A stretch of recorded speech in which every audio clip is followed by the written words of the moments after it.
अस्सलाम वालेकुम। ये आवाज़ पहुँच रही है आप तक?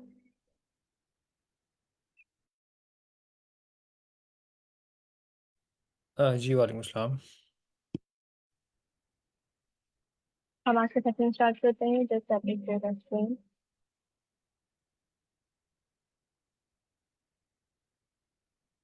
आज हमें लीड कोड का एक क्वेश्चन करना है।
ऑलराइट, सो आज हमने लीड कोड प्रॉब्लम सॉल्व कर रही है, जिसका नाम है remove duplicate from solid array.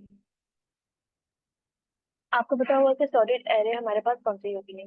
ऐसी एरे को हम सॉलिड एरे कहेंगे कि लेट्स से अगर तो हमारे पास, तो फर्स्ट ऑफ ऑल एरेज की हम बात कर लेते हैं। एरेज के हमारे पास ऐसा डाटा टाइप है जिसमें, या फिर ऐसी लिस्ट है जिसमें सिर्फ एक ही डाटा टाइप मौजूद होती है। जैसे कि यहाँ पर जो एरे गिवन है वो सिर्फ इंटीजर है। इसके अलावा आपके पास, हमारे पास एक एरे मौजूद हो। लेट्स से हमने लिखा हुआ है ए। ये कुछ, ये हमारे पास कोटेशन में गिवन है, तो इसका मतलब ये है कि हमारे पास इंटीजर है। और दूसरा, हमने एक स्पेशल कैरेक्टर दे दिया जिसका नाम है एक्सक्लेमेशन मार्क। तो ये भी कुछ, तो ये भी हमारे पास कोटेशन में है, ये भी स्ट्रिंग है। हमने एक और चीज दे दी है, नंबर, नंबर वन। ये भी कोटेशन में है, ये भी स्ट्रिंग है। तो ऐसे, अरे हमारे पास ऐसा डाटा सेट है, ऐसी लिस्ट है जिसमें सिर्फ एक ही डाटा टाइप मौजूद होती है। या तो आप इस लिस्ट के जो एलिमेंट्स हैं आपके पास, इसकी डाटा टाइप एक ही होनी चाहिए, या तो तमाम के तमाम इंटीजर्स होने चाहिए, या वो तमाम के तमाम फ्लोट होने चाहिए, या फिर तमाम के तमाम स्ट्रिंग्स होने चाहिए, और जो हमारी दूसरी डाटा टाइप है या फिर वो होनी चाहिए। तो क्वेश्चन एक मिनट के लिए पढ़ लीजिए, then I would ask you to explain me कि यहाँ पर इस क्वेश्चन में क्या कहना है। ओके।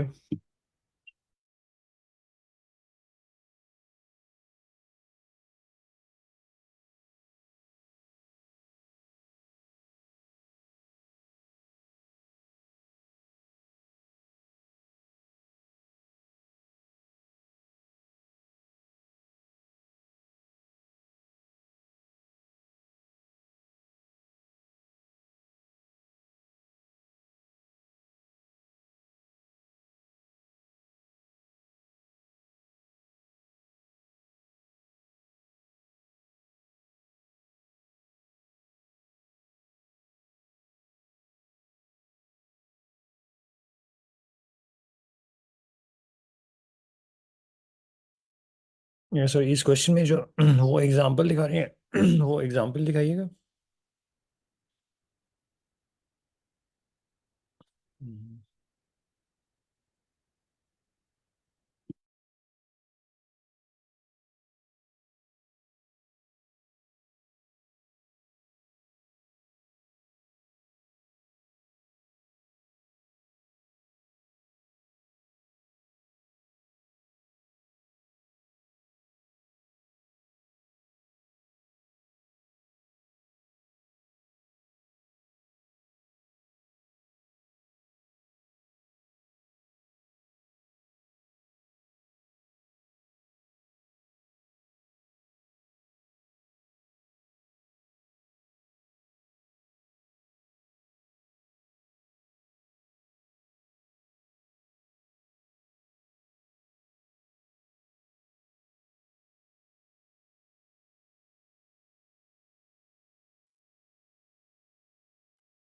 ओके, तो आप समझ सके कि हमें यहाँ पे क्या करना है।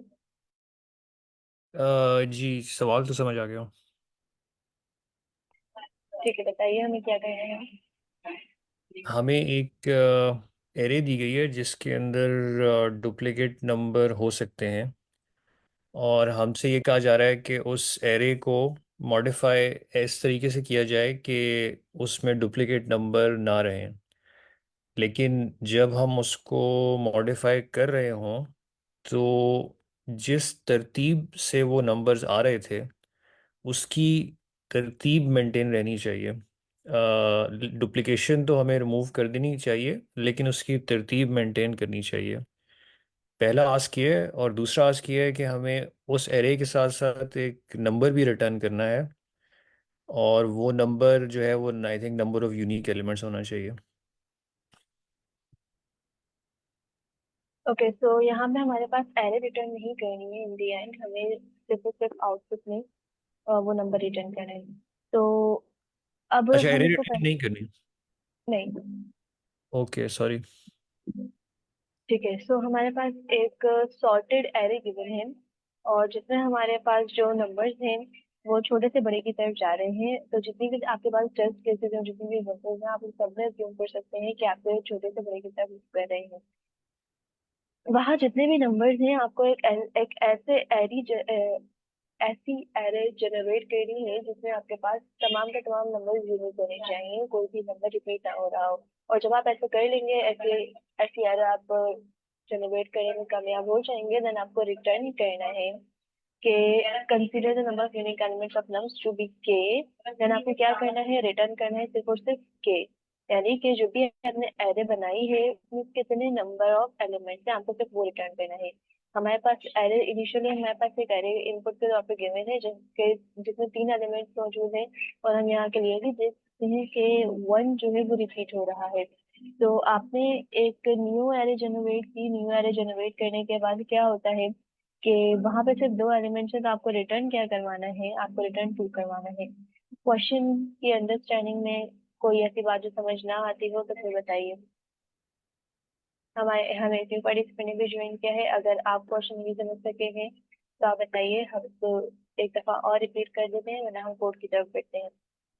एक सॉर्टेड एरे गिवन है जिसका ऑर्डर नॉन डिक्रीजिंग है, यानी वो छोटे से बड़े की तरफ से नंबर मूव हो रहे हैं, और आपको उसमें से जो भी एलिमेंट्स आपके रिपीट हो रहे हैं उनको रिमूव करके ऐसी एरे जनरेट करनी है जिससे तमाम एलिमेंट्स यूनिक हो।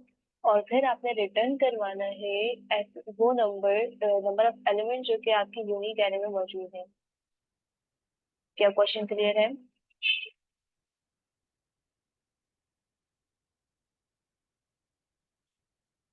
हम सपोजिंग क्लियर है। तो हम बढ़ते हैं कोड की तरफ। कोड में जब आप अप्रोच इस्तेमाल करेंगे, 2 पॉइंटर अप्रोच है। एक पॉइंटर को हम एग्जाम्पल सामने रखते हैं, समझने की कोशिश करते हैं। एक पॉइंटर को आप रखेंगे अपने फर्स्ट एलिमेंट के ऊपर, और जो कि आपके फर्स्ट एलिमेंट से सेकंड एलिमेंट पे थर्ड एलिमेंट पे रहेगा, जबकि एक पॉइंटर होगा आपकी जो कि आप जो कि आई है उसको आप उस पर लूप चलाएंगे पूरी की पूरी एरे के ऊपर।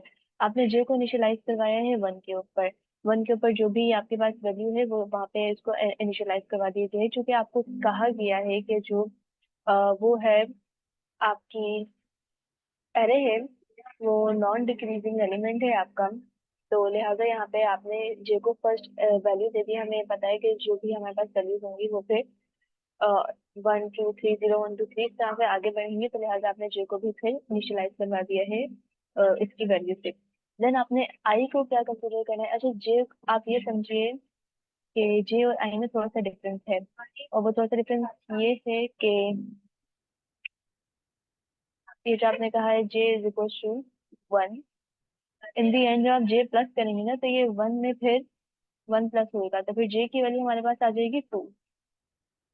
यानी आप कर ये रहे हैं, एक तो आपने अपनी एरे बना ली है। जिस तरह से हम छोटी क्लासेस में थे तो हम पढ़ा करते थे, सेट्स का टॉपिक पढ़ा करते थे। वहां पे आपके पास एक सेट होता था, यूनिवर्सल सेट जिसका नाम था, और उसके अंदर क्या होता, उसके अंदर तमाम के तमाम होल नंबर्स मौजूद होते थे। जीरो से लेके इंफिनिटी तक के तमाम होल नंबर्स मौजूद होते थे।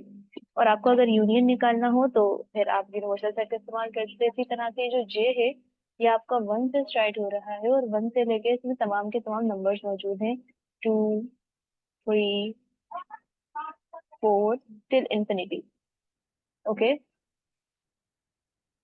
और दूसरी आपके पास ये नम्स हैं जो कि क्वेश्चन में आपको गिवन है। तो ये आपने ये अलग से एक एरे अपनी खुद से बना ली है, एक नंबर ऑफ एक सेट ऑफ नंबर्स आपने खुद से कंसीडर कर लिया है। देन सेकंड आप क्या कर रहे हैं, for I in range from I till from 1 till length of nums. अच्छा, अगर ये वाले फंक्शन क्या करता है, इसका स्पेसिफिक काम क्या है, अगर आपको ये नहीं पता तो मुझे बताइए।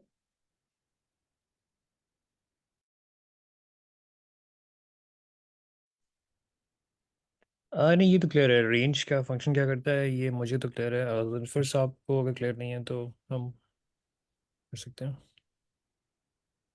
जी जी क्लियर है ये। ठीक है। तो रेंज का फंक्शन हमारे पास क्या करते हैं हमें ये भी पता है, और ये लेंथ और नम्स का फंक्शन क्या करेगा, ये जितनी भी आपके पास लेंथ है। अच्छा, एरे में हमारे पास इसके कैलकुलेट करने के लिए कि आपके एरे में कितने नंबर ऑफ एलिमेंट्स हैं, या फिर आपकी एरे कितनी ज्यादा बड़ी या छोटी है, आप दो चीजों का इस्तेमाल करते हैं, एक इंडेक्सिंग का और दूसरा लेंथ का। तो आप मुझे बताएंगे इंडेक्सिंग और लेंथ में फर्क क्या है, इंडेक्स क्या होता है और लेंथ क्या होती है।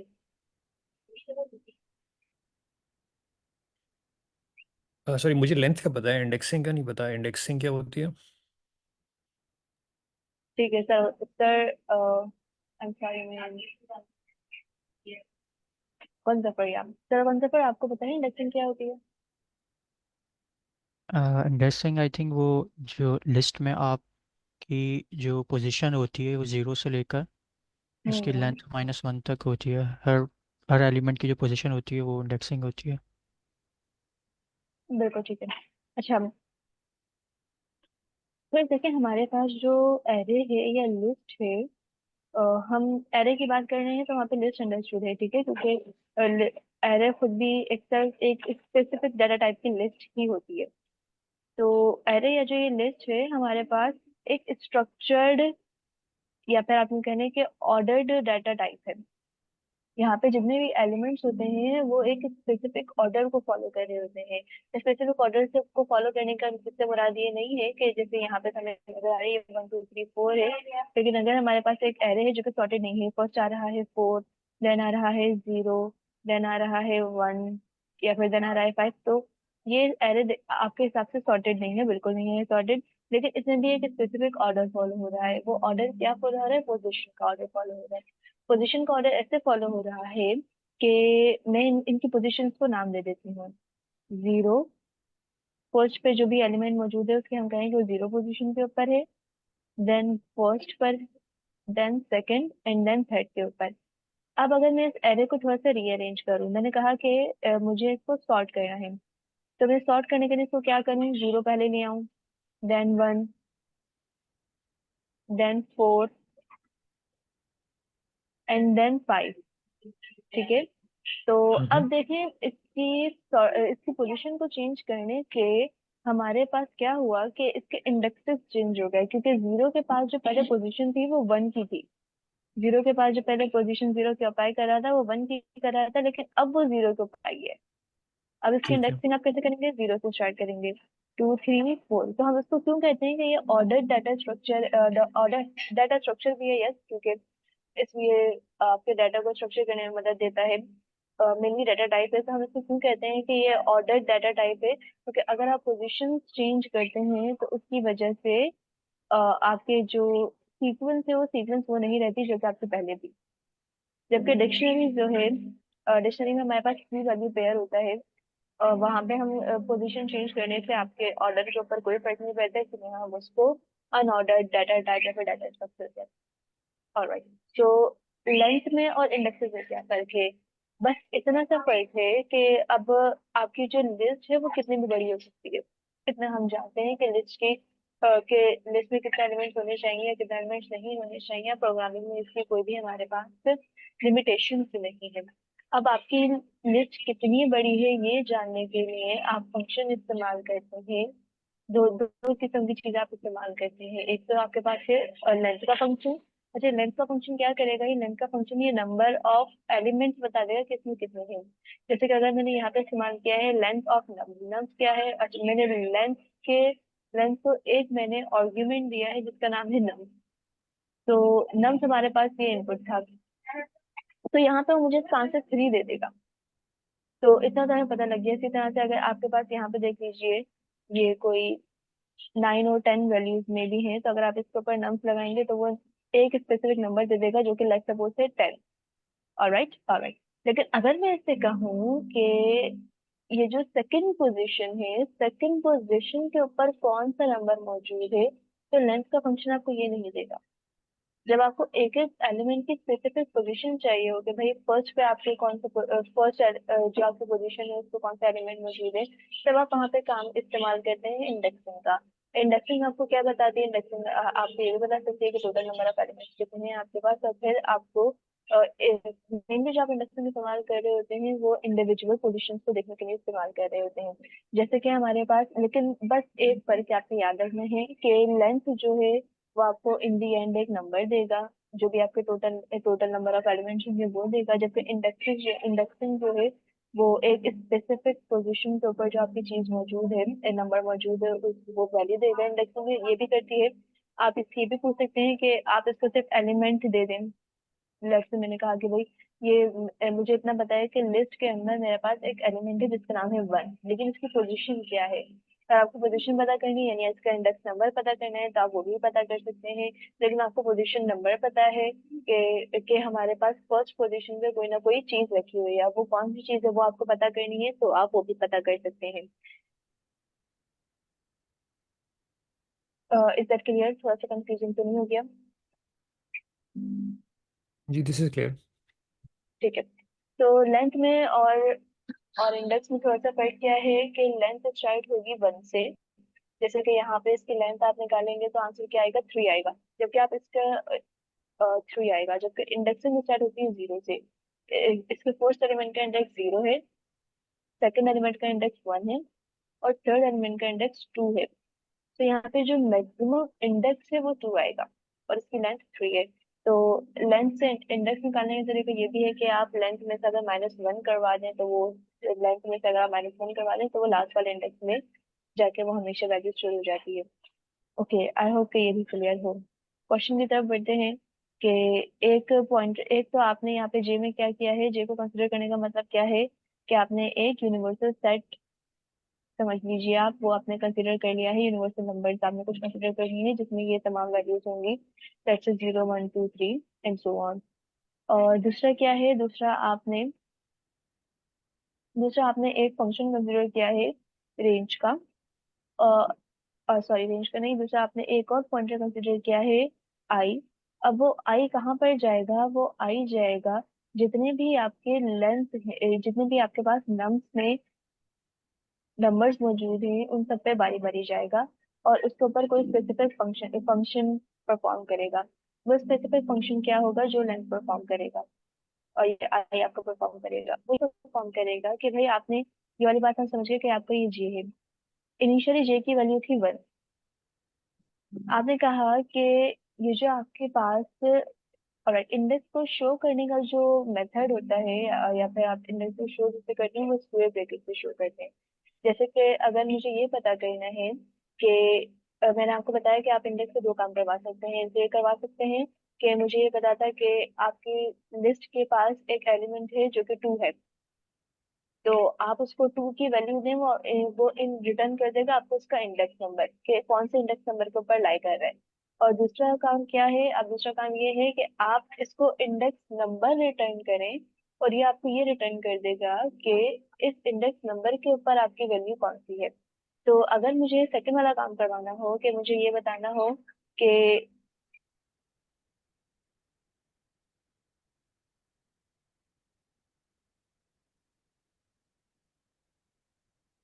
हमारे पास जो नम्स मौजूद है इसमें से मुझे बताना हो कि इस स्पेसिफिक इंडेक्स के ऊपर कौन सी वैल्यू है, तो उसके लिए जो आप कोड इस्तेमाल करते हैं वो स्क्वायर ब्रैकेट का इस्तेमाल करते हैं। स्क्वायर ब्रैकेट के अंदर आपने इंडेक्स नंबर देना है, ठीक है?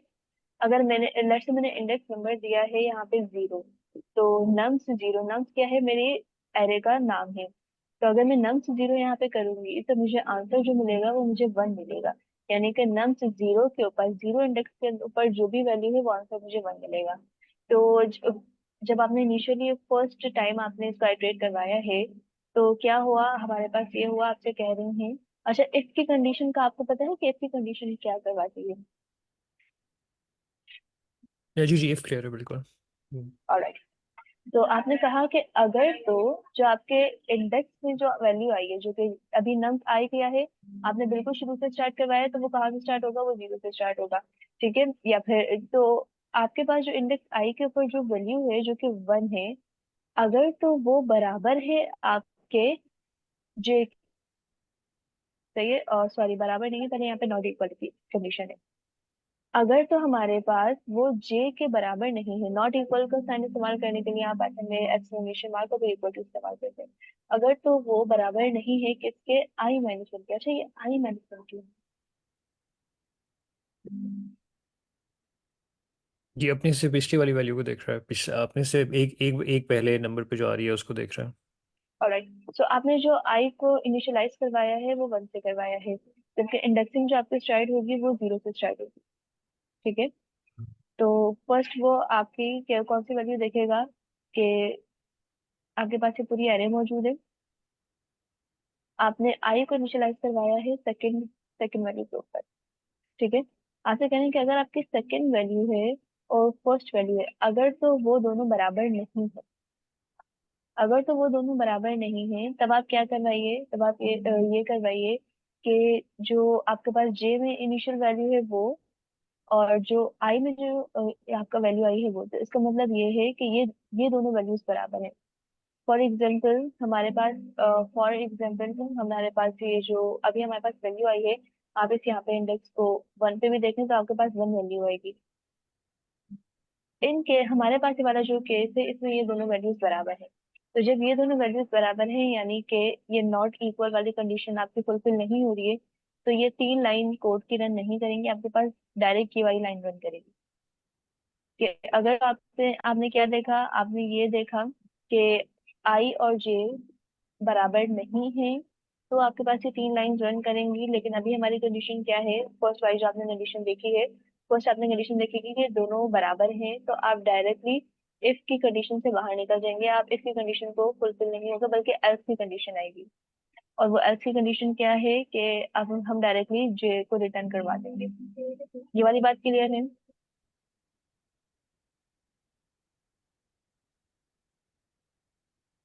नहीं, मेरे ख्याल से एल्स की कंडीशन तो इसमें है ही नहीं। आप जे को रिटर्न नहीं कराएंगे, आप लूप की अगली बारी में स्टार्ट कर लेंगे।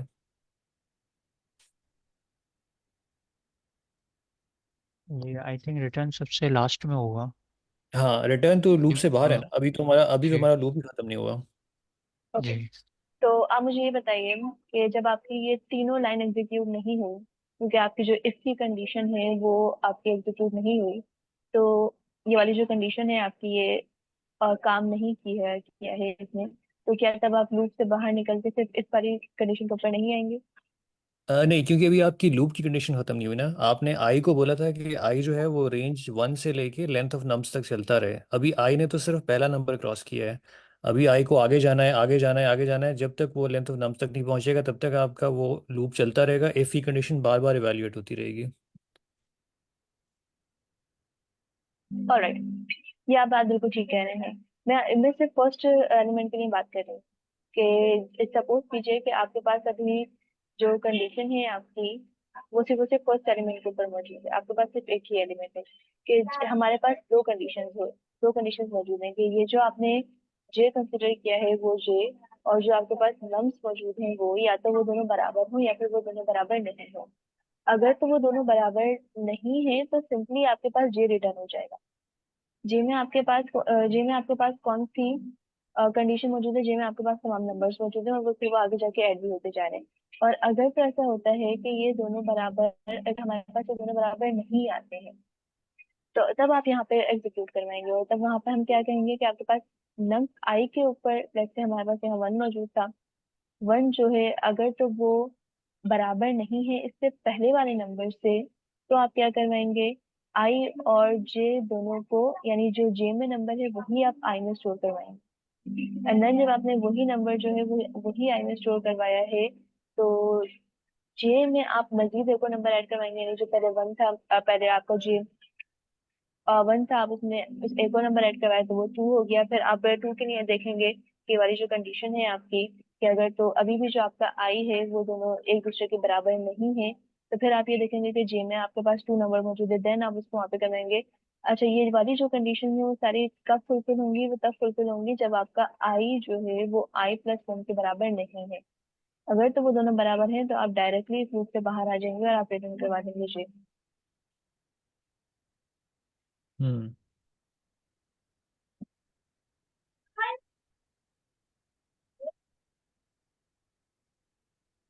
आप मेरे को ये बताएंगे कि हमने इसमें क्या समझा।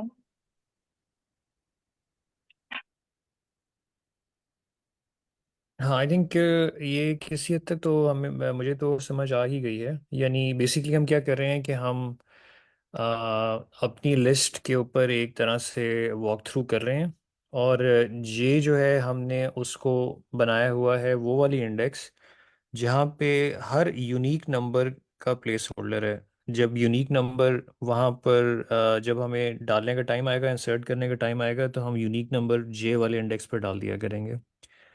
हम अपनी लिस्ट से जा रहे हैं और हम देख रहे हैं कि वो ऐसा कौन सा मकाम है जहाँ पर हमारे पास जो है एक यूनिक नंबर आया है, एक ऐसा नंबर आया जो अपने से पिछले वाले नंबर के बराबर नहीं है। अगर एक नंबर अपने से पिछले वाले नंबर के बराबर नहीं है तो समझ गए कि ये अब एक नया नंबर आया है, ये ऐसा नंबर है जो हमने इससे पहले नहीं देखा। जब कोई ऐसा नंबर मिल गया जो हमने उससे पहले नहीं देखा तो उसको हमने जे वाली इंडेक्स पे डाल दिया, और उसके साथ ही हमने लाइन नंबर 7 पे जे की इंडेक्स को में एक का इजाफा भी कर दिया, ताकि अब नेक्स्ट जो यूनिक नंबर आए हमारे पास वो हम दूसरी वाली इंडेक्स पे डाल सकें। आखिरकार जब हमारा ये लूप ख़त्म हुआ तो आखिर में जे उस इंडेक्स पे पहुंच गया था जहाँ पे हमारे टोटल जितने भी यूनिक नंबर थे वो जे वाली इंडेक्स तक पहुंच गए थे, इसलिए हमने उसी जे को रिटर्न कर दिया। जी, कसर हमजा पर आप क्या समझे? जी मैम, ये समझ आ गया। ऐसा ही है कि जो हमें लिस्ट दी हुई है, हम बेसिकली उसमें जो रिटर्न हम कर रहे हैं, एक तो हम नंबर ऑफ यूनिक एलिमेंट्स एक तरीके से रिटर्न कर रहे हैं, जैसे कि एग्जांपल में है आउटपुट टू लिखा हुआ है। और हम उसी जो लिस्ट हमें दी हुई है, फॉर एग्जाम्पल जैसे नम्स दी हुई है, हम उसी की पोजीशंस पे, फॉर एग्जांपल अगर आउटपुट टू है तो उसकी जो इंडेक्स टू तक जो है, यानी ज़ीरो और वन तक, उसमें यूनिक एलिमेंट्स होंगे। जैसे देखिए एग्जांपल टू में आउटपुट जैसे हम फाइव कर रहे हैं, तो इट मीन्स इसमें फाइव यूनिक एलिमेंट्स हैं। तो बाकी को हम कंसिडर नहीं करेंगे, लेकिन जो उसके शुरू के पांच एलिमेंट्स हैं वो उस नम्स में यूनिक एलिमेंट्स आ जाएंगे। और हर लिस्ट पे हम वही फोर के लूप के थ्रू हम जो है पूरी लिस्ट को आइटरेट करेंगे वंस। अगर और हम स्टार्ट अपनी लिस्ट को कर रहे हैं फ्रॉम इंडेक्स वन से, ताकि हम प्रीवियस इंडेक्स से उसको कंपेयर कर सकें।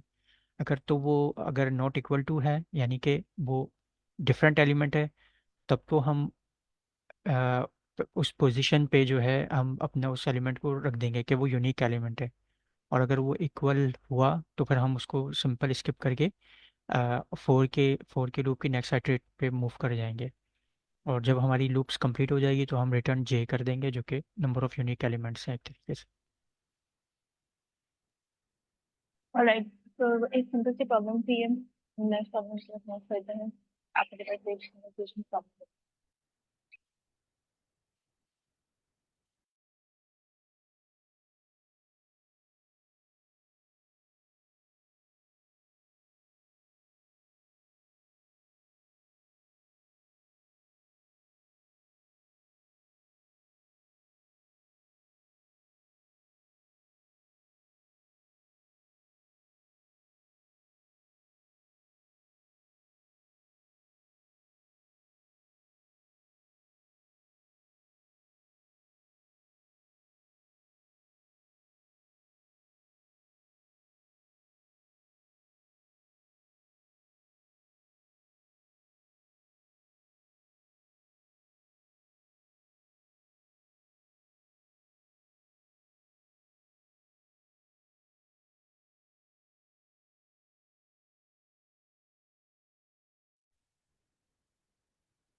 मैम अशीना में ज्वाइन किया है। मैम मैं मैडम नहीं थी तो हम नीट को प्रॉब्लम कर रहे थे, अभी हमने प्रॉब्लम सॉल्व की है। और क्या आप कुछ कंटिन्यू करना चाह रहे हैं या हम प्रॉब्लम नेक्स्ट प्रॉब्लम की तरफ जाएं? हेलो, अस्सलाम वालेकुम। वालेकुम अस्सलाम। सॉरी, आप मुझसे डिस्कस कर रहे थे कुछ? Yes ma'am. मैम मैं आपसे पूछ रही थी, क्या कुछ स्पेसिफिक है जो आप करना चाहें? हम नीट को प्रॉब्लम सॉल्व कर रहे थे और हमने एक क्वेश्चन भी सॉल्व किया है, तो नेक्स्ट क्वेश्चन सॉल्व करना चाह रहे थे। अगर कुछ स्पेसिफिक आप डिस्कस करना चाहते हैं तो हम नेक्स्ट क्वेश्चन की तरफ नहीं जाते। नहीं, I am so sorry actually. मैं क्लास अटेंड नहीं कर सकी। अनम नहीं है आज? No ma'am, ma'am Anam Friday नहीं होती है, तो हम नीट को क्वेश्चन सॉल्व कर रहे हैं। ओके, मतलब ये वो क्लास नहीं है जो कल स्किप हो गई थी, तो हमने आज रखी थी। No ma'am. Okay okay okay okay, carry on carry on. मैं देखती हूँ। Thank you.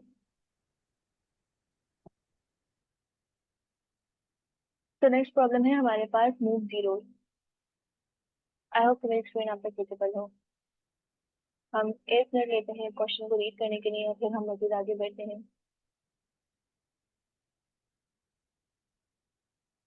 आप क्वेश्चन को रीड कीजिए, फिर आप मुझे क्वेश्चन बताएंगे कि क्वेश्चन में क्या है।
ये आप क्वेश्चन समझ सकें।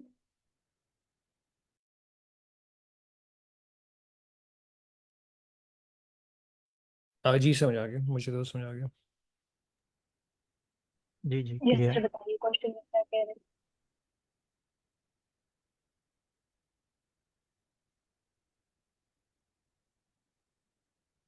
यस सर, सो बताइए क्वेश्चन में क्या कह रहे हैं। इस क्वेश्चन में वो हमसे ये चाहते हैं कि हमें एक एरे दी गई है और हमें ये कहा गया है कि इस एरे के अंदर जितने भी ज़ीरोज़ हैं, हमें उन तमाम ज़ीरोज़ को उस एरे के आखिर में मूव करना है।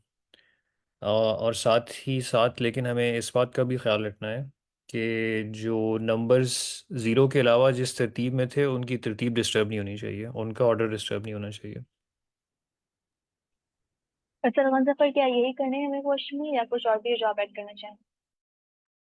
नहीं नहीं, एग्जैक्टली यही करना ऑलराइट, तो क्वेश्चन बिल्कुल सही बताया सर आपने। एग्जैक्टली में यही करना है कि जितने भी जीरोस हैं सब आपस में टिके जाएं, और जो नॉन जीरो नंबर्स हैं उनका ऑर्डर नहीं चेंज होना चाहिए, वो उसी तरह से होना चाहिए जैसे कि होता है।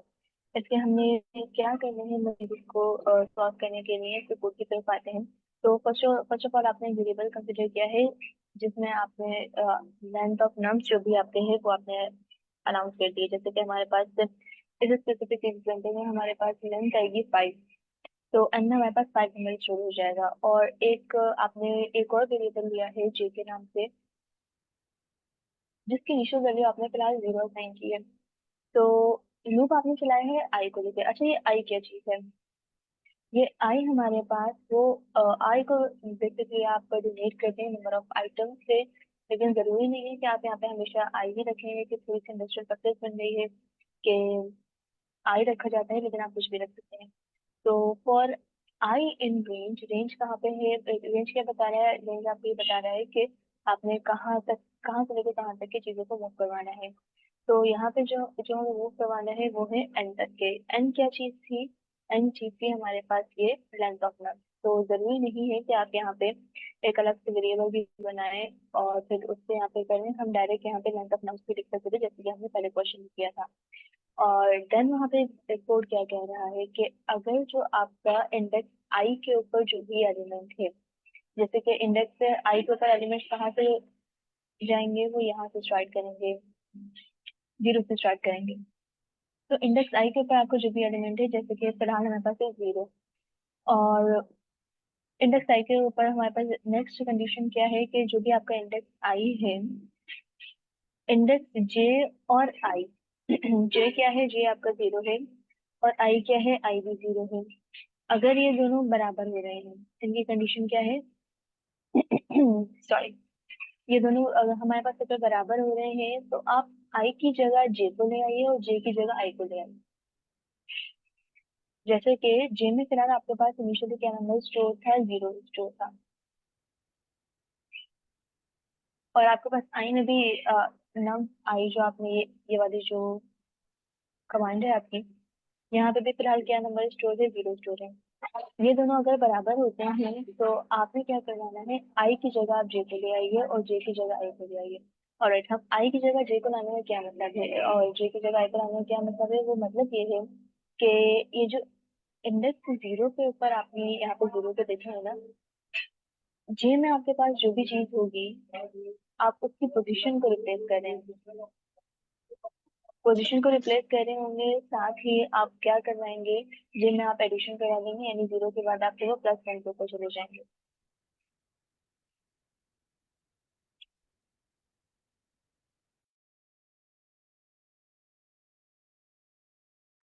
भाई मैं यहाँ पे ये चीज़ ऐड करना चाहूँगा। आई थिंक ये यहाँ पे कंपेयर नहीं कर रहा।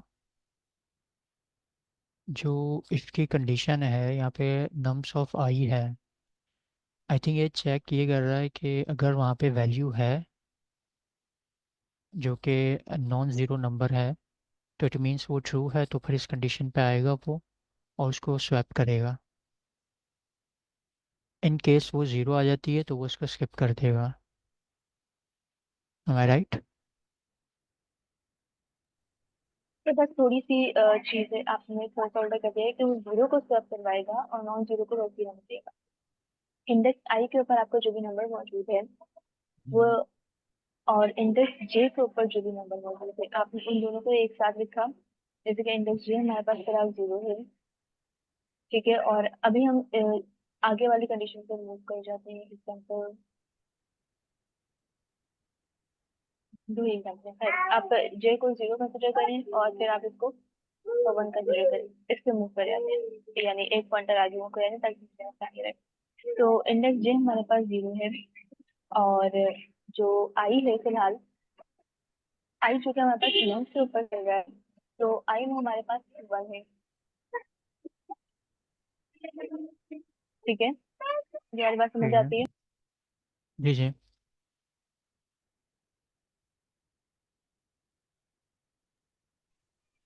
एक सेकंड।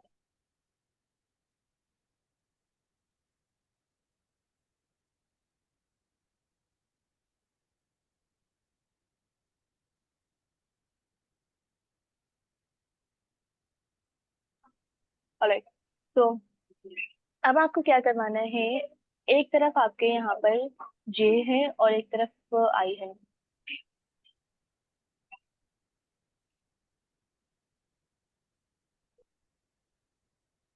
सही है। ये हमारे पास आई आ गया और एक हमारे पास जे आ गया। तो ये क्या कह रहा है कि जे और आई, अगर तो जो भी आपका इंडेक्स है आई के ऊपर, जो भी आपकी वैल्यू है, उसको आप जे और आई को एक साथ रखिए और फिर इसको आप इसके बराबर रिप्लेस करवा दीजिए।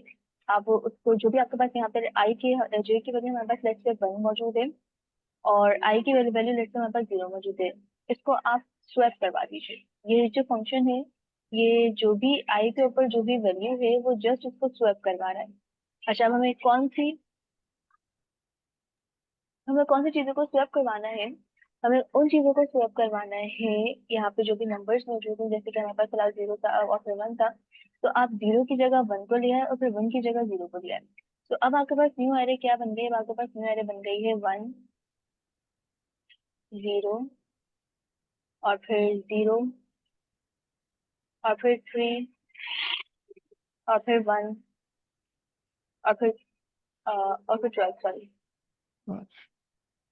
सही है। फिर ये जो आई है आपका, चूंकि फॉर लूप चल रहा है और वो पूरी रेंज में जाएगा, एक एलिमेंट के ऊपर चला गया, फिर सेकंड एलिमेंट के ऊपर जब जाएगा तो फिर वो उसको जैसे कंपेयर करवाएगा।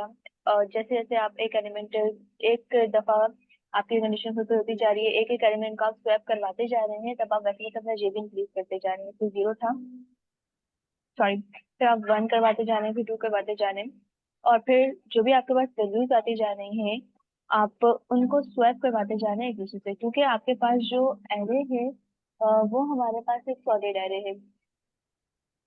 यहाँ लिखा हुआ नहीं है, लेकिन आप एग्जाम्पल को ही देखेंगे कि आपके पास एक सॉलिड एरे है, तो आप जे को 0 1 2 3 4 से लेके चल सकते हैं।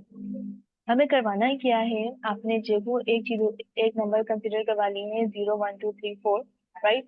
और आई आपके पास लेंथ के ऊपर चल रहा है। आई को आपने जो फर्स्ट चीज दी है वो आपने लेंथ दी है।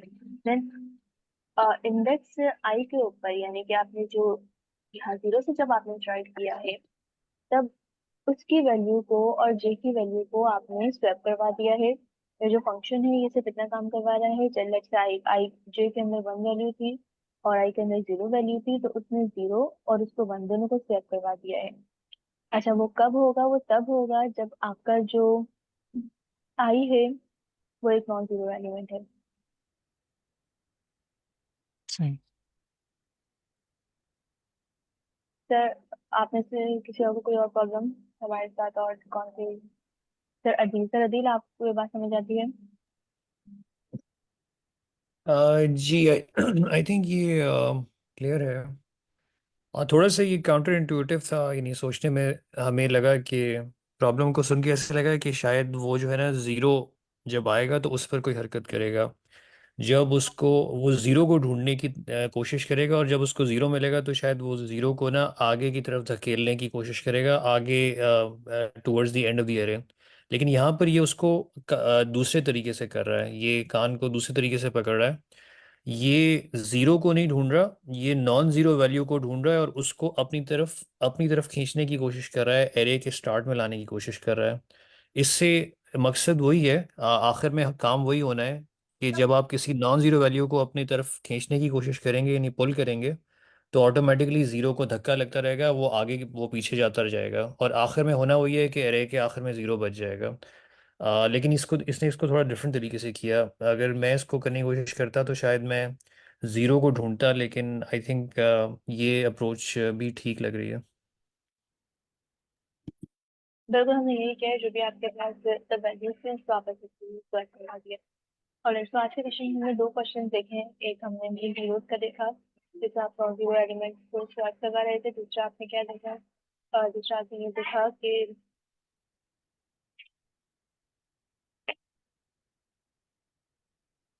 दूसरा आपने क्या देखा था? दूसरा आपने ये देखा था कि आपके पास एक एरे मौजूद है, सॉर्टेड एरे है, और उसमें जो डुप्लीकेट है, आपको उसमें डुप्लीकेट को खत्म करवाना है। इन दोनों क्वेश्चन को हमने सही से देखा। आई वुड रिकमेंड कि अगर आपने इन क्वेश्चन के जो आंसर है, आप स्क्रीनशॉट भी दे सकते हैं, तो ताकि आपको याद रहेगा आपने क्या किया था।